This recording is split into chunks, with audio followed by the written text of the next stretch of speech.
Protests in London, do you think these get a different pass to other protests? You know, I don't support that. You don't support that, but that's what they support. This is a case of diluting the original idea of Africa in the square. Well, I respect your right to protest, and I honestly respect the fact you're wearing the union flag, so respect that. What kind of reaction are you getting from your Israeli brothers? Because I don't want to be a soundbite at some point, or some meme, or some pop-up on YouTube. So Welcome to another one of my videos. Here you find me right in the heart of central London. This is Trafalgar Square. I'm not here to see the sights. I'm here because there's a black on the square. Could you imagine there ever being a white on the square? Could you imagine that ever happening? That would never happen. So here I am to check out black on the square. So it started at 12. It's now 12:45. It's really quite empty here. It really is empty. There's a helicopter up in the distance which is basically covering the Palestinian protest. I might have to go there because there's not really too much going on here.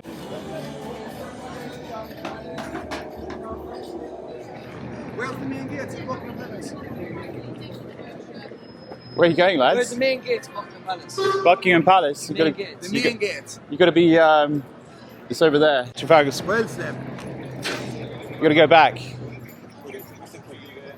Can I see the big statue? Because I came somewhere else. I think it's closed though. It's closed, is it, Slim? You want to go to Buckingham Palace? Buckingham Palace.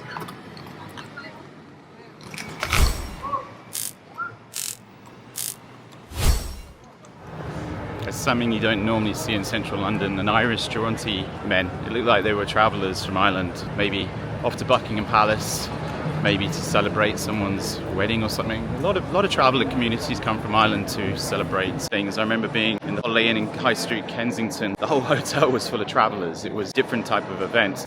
Can we make it? It's not Irish. It's not English. How are you? Fair, what is my kindness for the horses, you know? It's just pikey. Fuck me. Just look at the size of it. But here I am, the event over there was nothing going on. So I've come to look at the jihadis and the commies for the Palestinian protest. Week after week, London streets have been taken over by large-scale Palestinian protests. The sheer volume and intensity have made it uncomfortable for certain segments of the population, particularly those who feel targeted or alienated by the strong political rhetoric. But what's striking is not just the regularity of these protests, it's who's attending them and what these demonstrators choose to protest and ignore. It's no secret that these protests are often filled with a mix of middle-class students who are eager to fight the cause they don't really understand, radical communists looking to dismantle capitalism, more disturbingly, open supporters of Hamas. This isn't about human rights, it's about ideological narratives and misplaced alliances. Now let's talk about the context.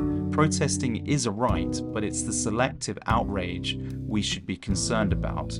While Palestine is often highlighted in these protests, where were these crowds for other devastating conflicts around the world? Now let's look at the numbers. In 2023, the war in Sudan erupted, leading to a shocking death toll. Estimates suggest that around 15,000 to 30,000 people have been killed, but the real figure could be much higher, possibly reaching 150,000 according to some sources, due to the underreporting of casualties and the scale of the violence in the regions like Darfur and Khartoum. All unfolding because there's Sudan's army and paramilitary rapid support forces fought for control of the country, leaving countless civilians caught in the crossfire. But where were the protests for Sudan on the streets of London? Or take Ethiopia's Tigray war, which spanned from 2020 until the ceasefire in 2022. This war claimed an estimated 500,000 lives, one of the bloodiest conflicts in recent history. Yet we saw no mass gatherings, no outrage filling London streets. I remember in that time, it was Black Lives Matter and George Floyd protests, screaming outrage at a meth addict who died in North America, unjustly, but no outrage when it came to the 500,000 Ethiopian lives. Then there's Yemen, a humanitarian catastrophe that has claimed over 377,000 lives since 2014, including tens of thousands in the last 2 years alone. This conflict, marked by famine, airstrikes and the collapse of a nation, yet silence from those who march in droves for Palestine. The only time you will hear about Yemen is when they're cheering the Yemenis rebels at sinking another ship that sails past their nation. Yemen, Yemen, make us proud! Yemen, Yemen, make us proud! Free, free Palestine! And let's not forget the violence that continues in Myanmar. With over 40,000 deaths due to military violence since 2021, Myanmar's Rohingya Muslims face genocide. Yet where were these protesters when the world cried out for help? Selective outrage is not about justice, it's about convenience. The Palestinian conflict, complex as it is, draws mass protests. But these same voices are absent whenever populations face war, genocide, and devastation. Why the inconsistency? I recall one day after October 7 in 2023, these people were on the streets protesting Israel. Israel hadn't dropped a bomb on Gaza at that stage, and yet these people were calling out Israel, despite Israelis losing 1,200 citizens in one day. That's a far higher number of people than the US lost per capita than in 9/11 when you compare population size. We must ask ourselves, why do some conflicts ignite outrage while others are ignored? Why do middle-class students, communists, and those who openly support Hamas flood the streets for one cause while ignoring others? Is this truly about justice, or is this pushing an agenda? The suffering of people anywhere should be the concern of people everywhere. The hypocrisy is glaring. They flood the streets to protest one conflict, claiming they stand for human rights, yet remain silent on countless other atrocities, where the death tolls dwarf the very cause they champion. This isn't about justice, it's about pushing a convenient narrative. When will they march for Sudan, Yemen, or Ethiopia? Or does selective outrage only apply when it fits their agenda? Well, here I am, literally right in the heart of central London, and I am basically by the famous Piccadilly lights, so just right behind me. And normally this is a meeting place for people going on dates. This is a meeting place for, I'll meet you here, I'll meet you by the fountain. But instead today, it is the starting point for the Palestinian protests. What I've found in 2024, there's still a lot of people worried about COVID, all masked up. I guess they didn't get that vaccine. Excuse me, would you care to comment for camera why, what brings you here today? No? Are you still worried about COVID? You're not worried about COVID? Why are you wearing masks then? Why do you wear masks if you're not afraid of COVID? Excuse me, officer. I heard that it was a requirement now on protests that people couldn't wear masks. Is that not the case here? Well, I'm not too sure, sir. You not study up on this? No, in terms of masks, people can wear what they want. I mean, there's other protests where people wear masks. And neither would deny that. In terms of questions, anything like that, people can wear what they want as long as it's peaceful. We're good. I think the other protests in London, when someone's masked up, suddenly the police go and grab them, don't they? So That's a new rule instigated by the Metropolitan Police. I don't have any knowledge on that. You don't have any knowledge on that. Can you phone into your superiors, because they probably have knowledge on this? I think you better check that. There's a number of individuals walking around with masks, not because they're worried about COVID, but because they're masked up. Doesn't matter for you, no? You're not concerned that they're covering their faces?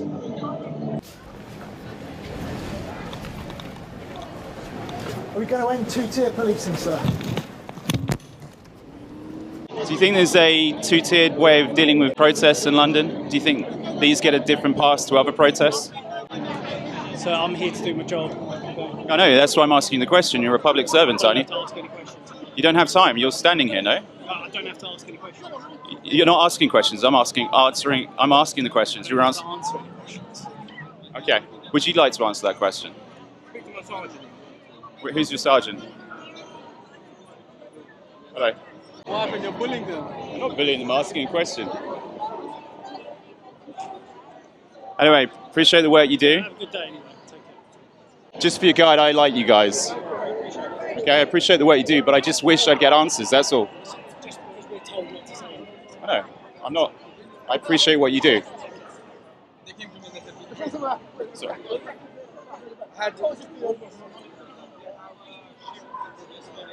Hi, sir. How are you doing? I noticed there's a difference in the way you police these protests to other protests. For example, in other protests, masks are not allowed, but in this one it's perfectly acceptable. I'm not involved in the organising or policing of protests, so I'm only here today to police. You're not involved in policing the protests? No, the organising of how... Okay, but this rule in the Metropolitan Police recently instigated that no masks should be worn in public. That's not being followed through here, is it? So I'm in society. Who's your sergeant? Is this your sergeant? Hi, how are you doing? Your officer said to speak to you. The name's Alex. How do you do? John, you're the sergeant. I've noticed other protests there's an issue with masks, but this one it doesn't seem to be an issue for you guys. I'm not going to comment on anything. Okay, today I'm policing this event, and that's it. And I'm going to stay neutral. I'm not going to answer any questions. So, respectfully, I'm going to decline answering because I don't want to be a soundbite at some point, or some meme, or some pop up on YouTube. So, I'd rather not. My job is here to police this, make sure everyone's safe, and that's it. Okay, so I won't be answering any more questions. Okay, unless you want direction somewhere, or you want to know what powers are in place, but that's the case, and that's just because it's not worth my time. So as a member of the public who goes out on another protest, completely masked up... Yeah, each different situation. I'm policing this one. But why is it two-tiered policing at... In your opinion? Well, it just seems that I'm a journalist. I'm a journalist, yeah. And I've noticed there's a difference in the way policing is done. Okay. Now, I appreciate you want to stay neutral, because that's what the Metropolitan Police are. They're all about neutrality. But there is an obvious, striking difference in the way things are handled at these protests. Oh, okay. But that's your opinion, yeah. I'm just wondering why. I don't know if you're just telling me that or you're expecting a response. But that's why I told you I'm not going to respond to anything. It's just you can tell me your opinion. That's fine, respectfully. Yeah. I'll listen to it, but obviously I'm not going to answer or get into a debate. Okay. Right, so would you not be a little bit wary of people wearing masks at certain gatherings? Maybe they've got something to hide. They're certainly not worried about COVID. They're hiding their masks. At this event? At this event or any event? Sorry, no, I'm policing. You're policing this event. So this event, if people are wearing masks, looking a bit suspect, you're going to be focusing in on them? I don't generalise people. So you don't generalise people? So you're going to be... I'm not going to answer your question. I'd be less concerned about the little old ladies and more concerned about the, the young youth that have got a little bit of spring in their step. I don't know where you're going with this, but yeah, I'm not answering. Okay, all right. Sergeant John. Sergeant John, I appreciate your time, honestly. In fairness to the copper and all those I asked, masks are not actually banned from UK protests. I wanted to just check to see if they actually knew anything of this new legislation that was thought to be coming in, but since Labour got elected in July, that is now out the window. There's no way Labour are going to allow their friends at Antifa to be arrested. They only want to arrest those that are on the other side of the political spectrum to them. So we're definitely not going to see people in masks getting arrested. Palestine protests, because right now we have the commie Labour Party in power, but at the end of the day they're no different from the Conservatives, one and the same. The Uni Party, corrupt to the core, but what are you going to do? Now, these Jewish people fascinate me in the fact that they're from Stamford Hill in North London. They have taken the stance that they're against the state of Israel, and you regularly see them protesting at these events. Anyone that's taken an interest in the Israel-Palestine conflict over the years will have seen these Jewish people protesting. Now, there's certainly an exception to the rule.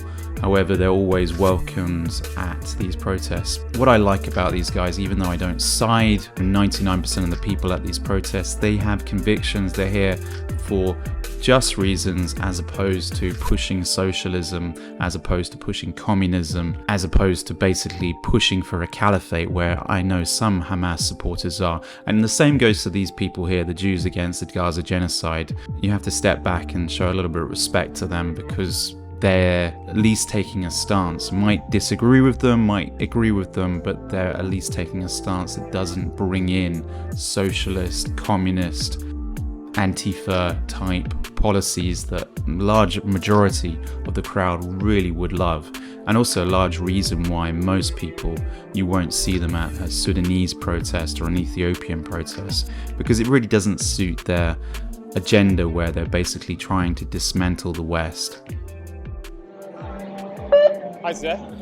What kind of reaction are you getting from your Israeli brothers? We cannot talk in the mic. You can't talk on the mic. Can I talk on the mic and Okay, yeah. is it all right? I mean, there's a lot of cameras, aren't there?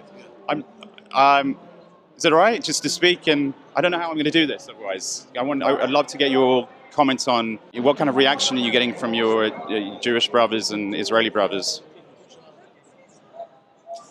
No mic?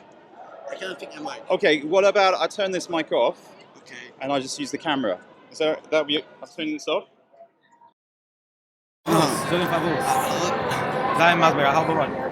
Saturday I'm not allowed. I'm not allowed to any electronics. So we are. If you want, So this is off. So what about? But my camera's on. But there's lots of cameras here. You've been filmed all day, haven't you? I cannot talk directly into the camera. Okay. So if you want, explain you what's it. I just like to get it on record, just so others can hear, because my ears aren't going to do it justice. I can. That's what to ask my rabbi how it works. Okay. I don't want to disrespect. I understand the Saturday thing, so I don't want to disrespect that. I'd like to interview these Jewish gentlemen, but because it's a Saturday, they can't use technology like a microphone, which I totally understand because electronics on the Saturday are disallowed. But I know there's a lot of cameras in this vicinity, and I'm hoping that we get a good response from the rabbi to be able to talk to them.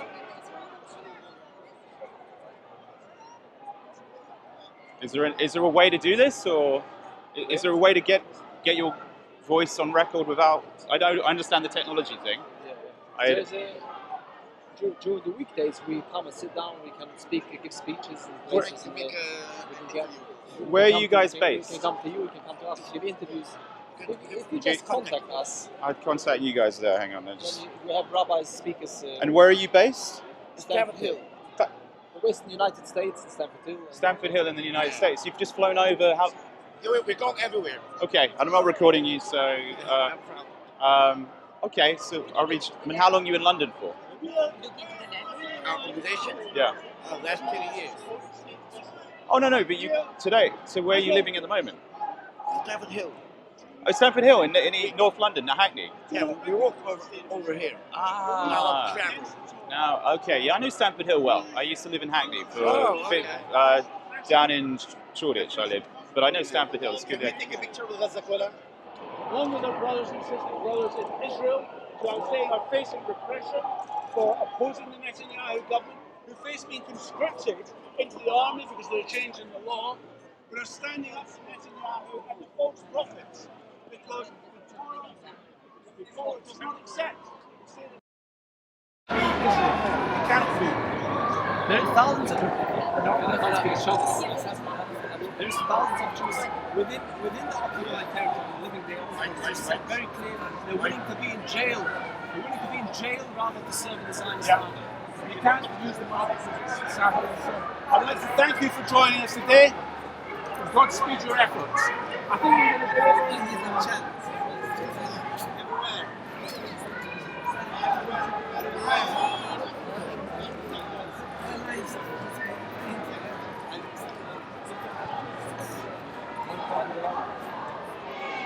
Here I am right at the start of the protest, and it is off.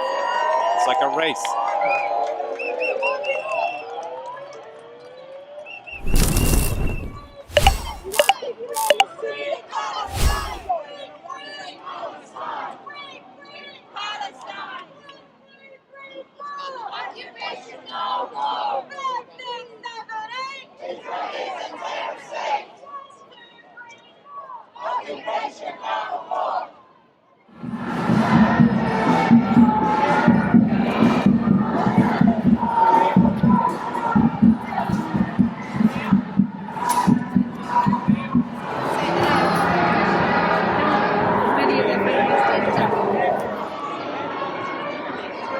Going to try and talk to some people here to see why they're on this protest. Let's ask this person. Excuse me, I'm curious, what brings you to this protest? I've been doing it for about a year now. Standing up for solidarity in Palestine. Okay. The oppression that they're feeling over there, the massive loss of life. I think drawing attention to it from the UK is very important. They've had an ongoing situation at the moment with F-35 components still being supplied to Israel despite the recent arms bans carried out by the Starmer government. So, British companies are influencing the war over there, the conflict in Gaza, and I think we need to stand against that. Are you at all of the other protests in regards to all the other wars that are going on in the world right now? Of course, there's other wars. Yeah. We do bits and pieces for various conflicts, yeah. So which is the other one recently? We've been organising little bits and pieces for the situation in Yemen. Okay. There's currently I think it's a famine in Sudan. There is a famine in Sudan. There's an internal war going on. Absolutely, yeah. But what makes you align with Gaza as opposed to maybe the war in Ethiopia right now? Yeah, I suppose for me, I think it's important to focus on Gaza because it's a situation that the UK government has a direct role in terms of supplying components. The UK state has a role in supplying components and interests in that conflict too. Do you have any plans to visit Gaza? I don't know. When the war stops, would you go? Sorry? When the war stops, would you go? I don't have plans to, but who knows? Could do. I don't do a lot of travelling. You don't do a lot of travelling. So do you have any input into what Gaza might be like? Yeah, I've seen evidence of things in Gaza. What was Gaza like before this war? It varies across, as all states do. It was obviously, in a better state. Do you think before October 7th, if you visited Gaza on October 6th, that they are favourable to the LGBT community? I think that it's a situation that's obviously evolved over time. But I think it's a lot of what those kinds of methods being repeated come from British colonialism in the first place. Are you an advocate of the LGBT community? I am. You are. Did you know in the months before the Gaza war, there were homosexuals being chucked off buildings? Yeah, I agree, and I don't support that. You don't support that, but that's what they support. I'm sure, but you'll find all sorts of issues against LGBT people all over the world. Sorry, what? It's all right. I'm going to have to move, but thanks for your time. No, but I'm interested in you're okay. You're an LGBT advocate, aren't you? Yes, I am. But okay, appreciate your comment. Thank you very much. Have a great day.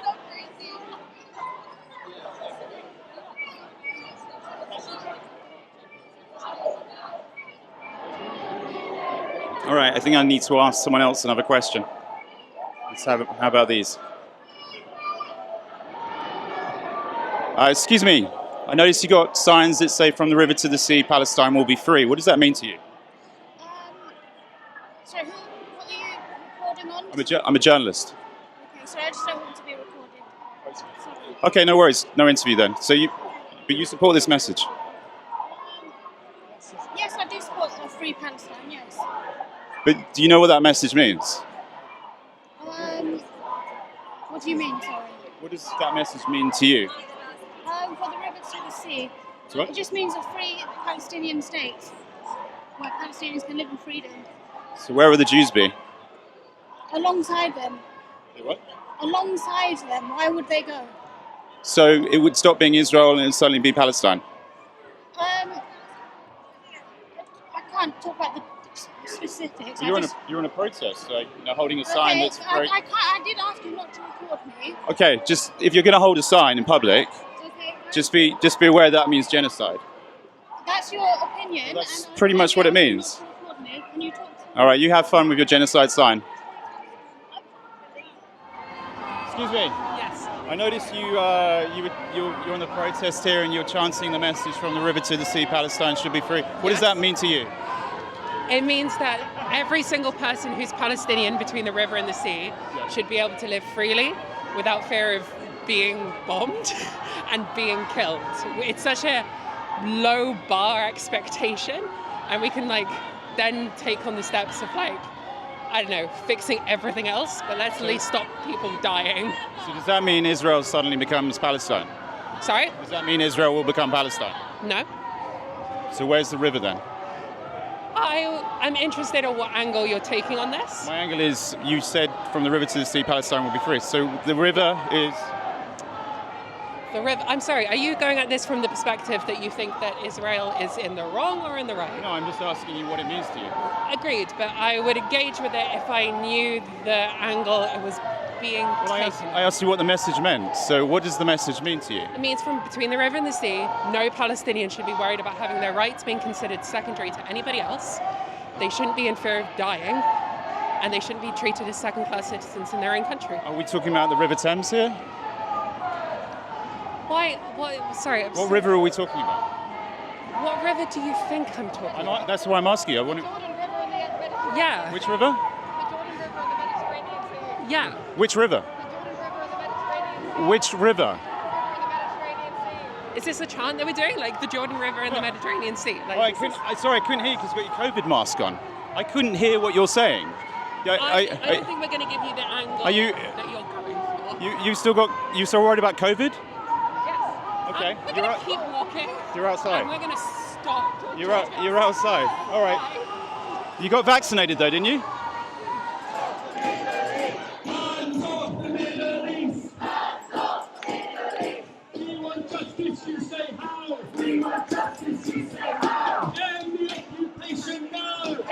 Occupation now. We want justice, you say how.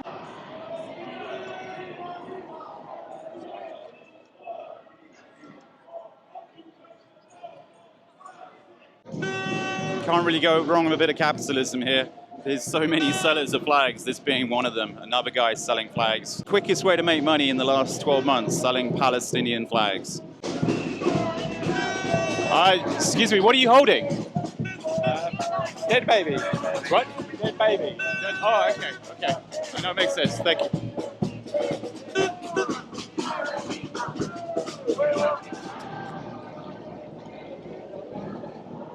I noticed you're at a public protest, but you're covering your face.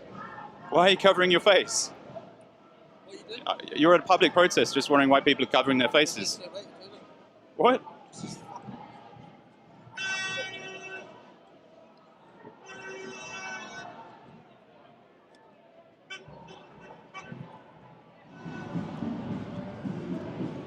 Now this is actually surprising. This is the first union flag I've seen, so I would love to get a conversation with this guy. How are you doing?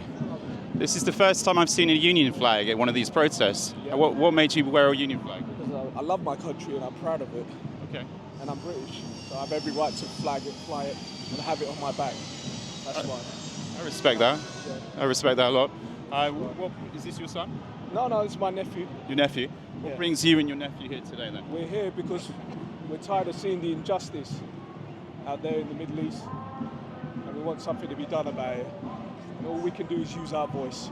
Okay, that's right. That's it. Do you think these things achieve much? Do I think these things are too much? In what sense? Well, do you think the leaders ever pay any attention to these protests? I think they are.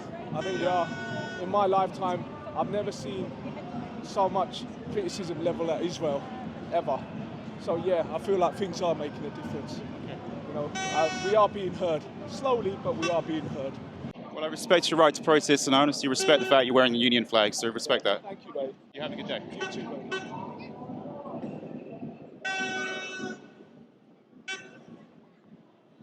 There you go. You might think I'm against these protests. I believe in the right to protest. I have to say I'm a little bit surprised and shocked. I've seen a number of these protests, and not once have I seen the union flag. That chap, first time I've ever seen the union flag, I had to take my hat off to him. My hat's not on, but I take my hat off to him for wearing the union flag.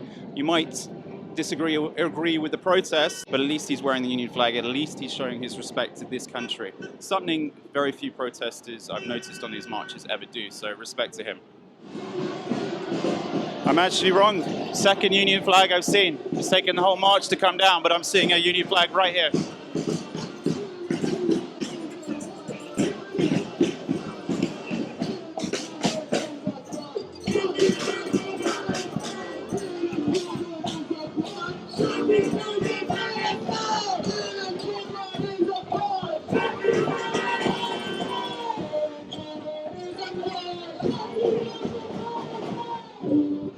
Hi there. there. I noticed you're carrying the Union flag. It's a rare thing. You're the second person I've seen with one. And oh, really? There's someone else here. That's great. Another guy 100 metres ahead of you. Oh, fantastic. I'd love to meet him. What's the, about 100 metres ahead of you. What was the reason for you to carry the Union flag? Because we want people to know that this isn't just a racist flag. People see the Union flag and the St George's flag and they automatically think racism. And we just want to show that normal people can support Palestine and our country at the same time, and two things can be true.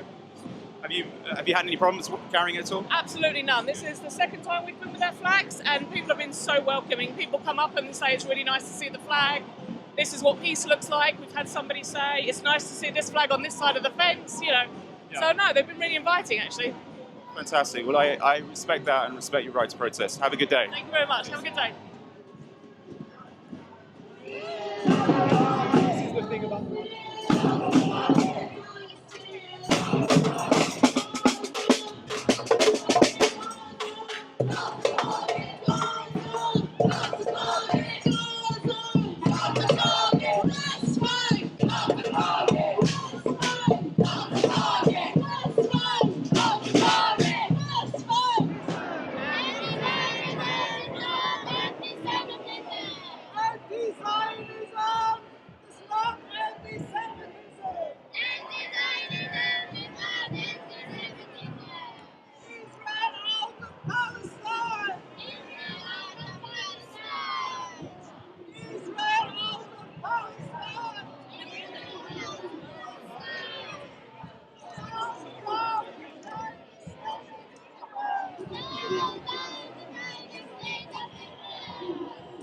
As many of my viewers may be aware, in England we are under a new regime right now. We are under Keir Starmer's regime, and I said that right, here, Starmer's regime. The Bolshevik leader of the 21st century has decided that he's going to start to implement blasphemy laws that basically mean you can't be critical of any religion, you can't be critical of the religion that shan't be named. It's strange because there's a religion right behind me, Mormonism, that is mocked every single night. Now, I'm a big fan of Trey Parker and Matt Stone. Joseph Smith was called a prophet, dum dum dum dum dum. He started the Mormon religion, dum dum dum dum dum. I think South Park is probably one of the greatest animated shows on the planet, if not the best animated show. The Book of Mormon is effectively a play that mocks Mormonism every single day of the week because it's on all over the world. It's on in New York, it's on in London. I think it's probably on in other places. And you don't see the Mormons blowing up people because they're getting mocked. Here I am! We're playing Magic the Gathering. Want to join? Osama! You don't see the Mormons cutting off people's heads because they're getting mocked. And you don't see the Mormons trying to implement blasphemy laws. I'm the saint of blasphemy. That's why I think the route that we're going down right now in the implementation of blasphemy laws is a very, very crazy route. And it probably means that individuals like myself, if I step out of line, if I speak a truth about the religion of peace. Islam is peace. By the way, it was never referred to that until George Bush referred to it after 9/11. No one had ever referred to that religion as a religion of peace until post 9/11, so think about that. But it's a scary situation we've got going on in England. I don't feel confident on the way this country is going. As we see, we have these protests in central London every single week. I can't imagine what it feels like to be Jewish and walking through that. It's crazy, but this is the country we now live in. The Brits are now less than 38% of London. Native English are less than 38% of London, and it's changed dramatically in the time I've been here. And it's going to continue changing, and we know which way that's going.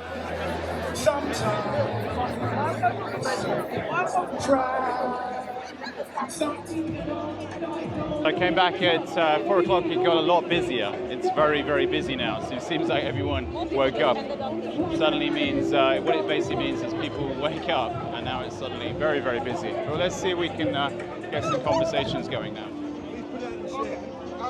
How are you doing? Is it right to have a couple of questions? Yes, you can. No, who are you from? Where? I'm an independent journalist. Yeah. What is it? My name's Alex. How do you do? What is the journalist for your? Oh, I work for a number of publications. I also have a YouTube channel, but I work for a number of publications. One of the YouTube channels is called The Wandering Englishman. Okay. Different. Access granted. Thank you, sir. How are you doing? I noticed Yeah, well. good day. I noticed you. What's your name, by the way? Yeah, Colin. Colin. Good to meet you, Colin. I'm Alex. Good pleasure to meet you. I noticed your T-shirt. We've changed from black on the square to Africa on the square. Why is that? Right, Alex. Changing it because there's a few of us who have realised this was originally called Africa on the square. Was there actually original date? It's the original. All right, I think for 6 years. Right. And for the last 2 years, this is the second year of it being known as black on the square. I like the fact you've changed it back, because I have to say, as a non-black man, as a white man, I don't think there would ever be a white on the square, would there? Alex, hearing you, I've just spoken to another Caucasian lady just like yourself down in the square, and she said she wouldn't like to be called what you just said, white on the square. I don't like using it myself. Exactly, I don't, and that's why you know?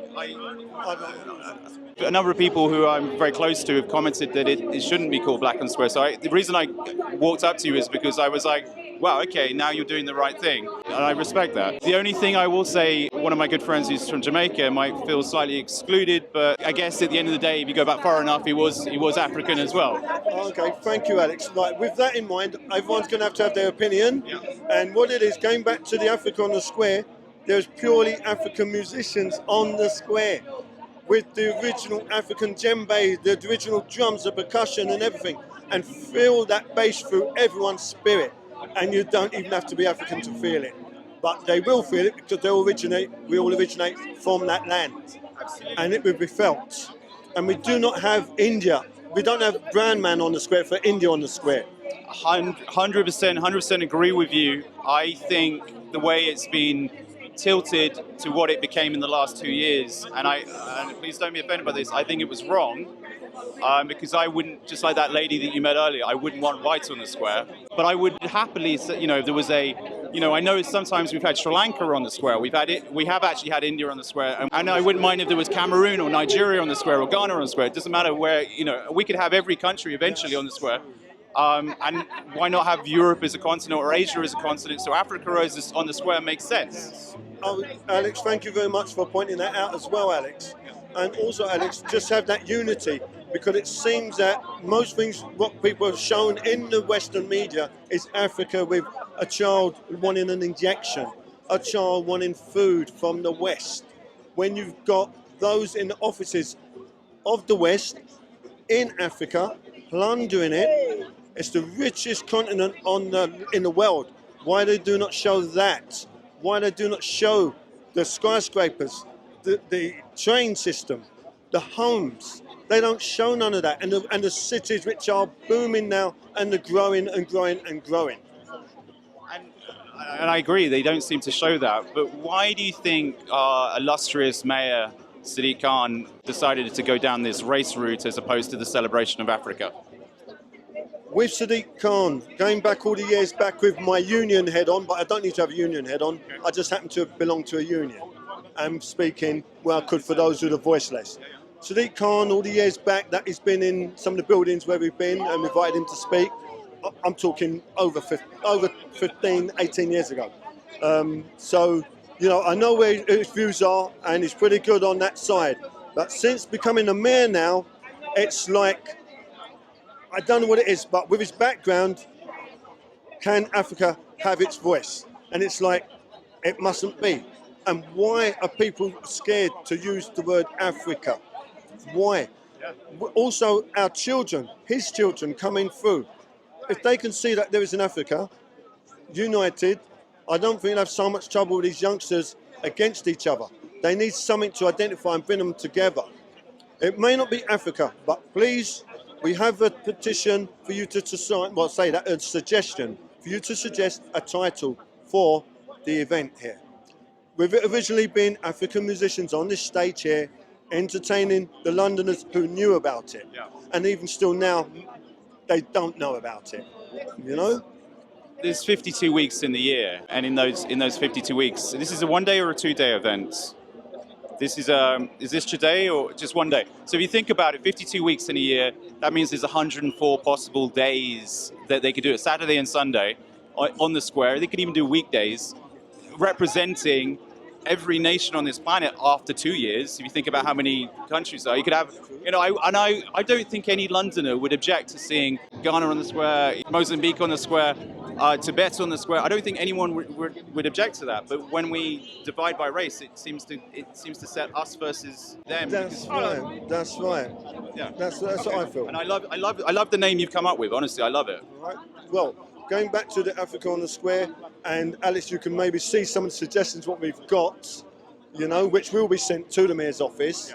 With Sadiq Khan going back on, mentioning that some of the name change has come from the recent committee, and it's literally who is in that committee, and where are their thoughts in the committee, and being diluted by the education, which is miseducated system, because it doesn't work.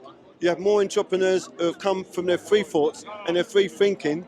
As a child is free thinking and running around and learning all the time till they are schooled and fooled, okay?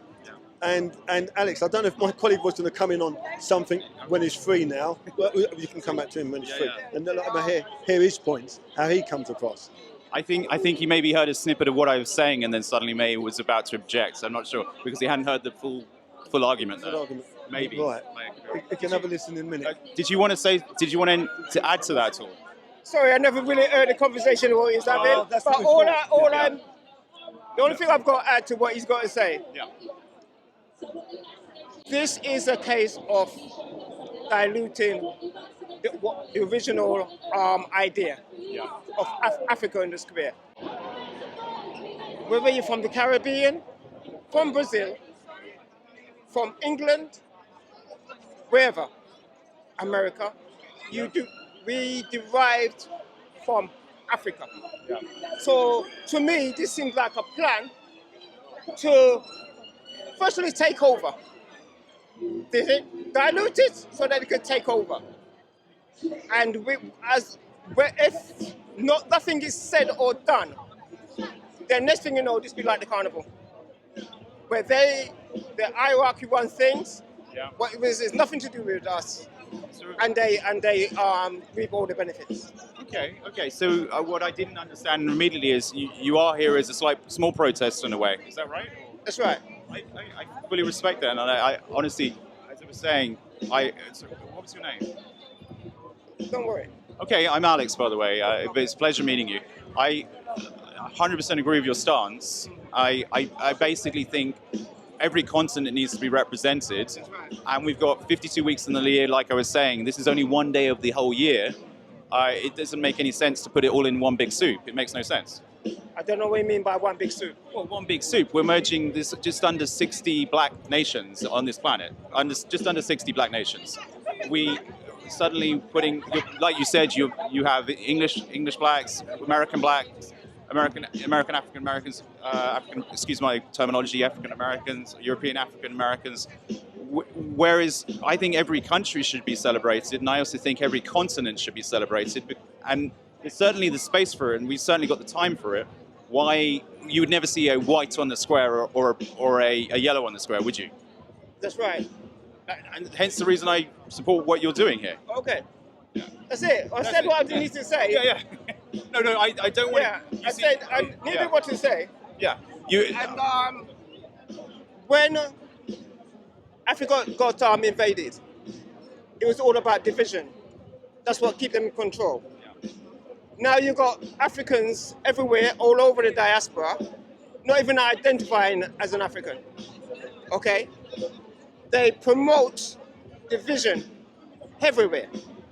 So what we are saying now, this is where we are from.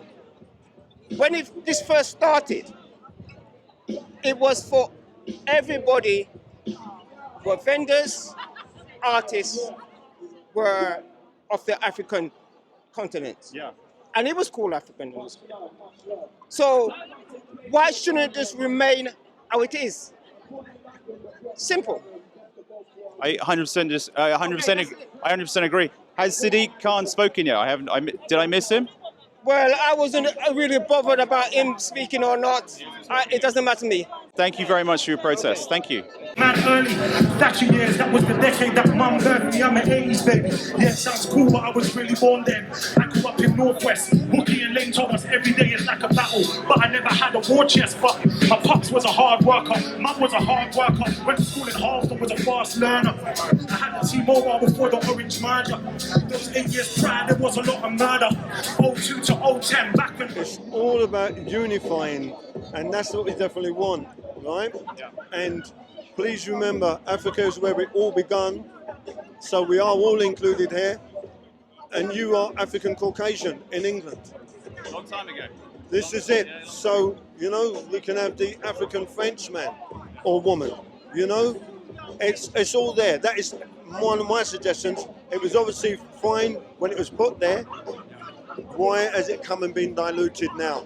Please, whoever's there, think about what you're hearing, have your thoughts, unite, let's really unite.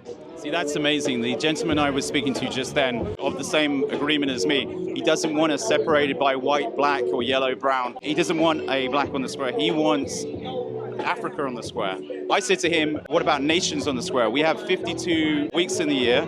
That's 104 days. That's 104 weekend days, because there's only one day on a Saturday. You could have 104 nations represented within a year. Maybe not at Christmas time, but over the 2 years, you could cover every nation on this planet. And if you're being reasonable, you could probably cover every nation within 3 or 4 years. You could have a United Nations. You could have Tibet on the square. You could have China on the square. You name it. You could have the smallest countries on the square. Zimbabwe, why not? I grew up in Chapels in Giles, but I grew up in Cage. Many Cage who's just like me. So like, disrespect is due, certainly. And then 679 Zanche, no, I don't know him. But I thought, okay though, that's good for him. Well, it was simply too noisy to have any real conversations with anyone. It was just the music was overpowering. It was too noisy. It was a shame. I was hoping to see the mayor. The mayor made an appearance in the back. He never dared to come on stage, which is a real shame because we wouldn't have been probably as respectful as we were with the others. But anyway, hopefully you enjoyed this content. Until next time, stop with the division, stop with the race baiting. Celebrate the nations of the world, not the races of the world, the nations.